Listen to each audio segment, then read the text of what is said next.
3D printing is a process that's also known as additive manufacturing, where a solid CAD model is sliced into very thin layers digitally on the computer.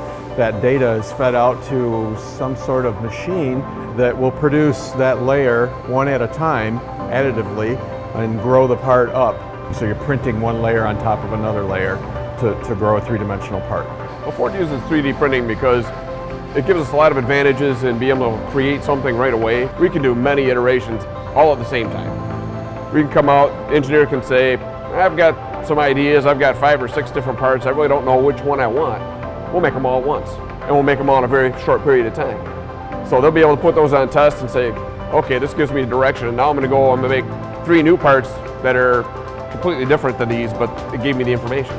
He can do that time and time and time and time and time again, and come up with a really optimized part at the end of the day. And that's all because of the speed that we can produce the prototype parts with without tooling. So we're literally taking something that took 16 weeks and taking it down to just a couple of days. 3D parts that we make for prototype go on every part of the vehicle you can think of. We cover engine, transmission, we've done every program within Ford Motor Company, North American and abroad. These parts that are made using these additive technologies are very similar to the real parts. The 3D printed parts out of sand, we actually make a casting, so that is basically identical to a production casting. You know, we're just using a different technology to make the mold than you would in production. So we can do the real life physical testing. It holds up exactly to the way a production part would hold up. We really didn't understand the potential of what the capabilities of this process was going to be. It's incredible.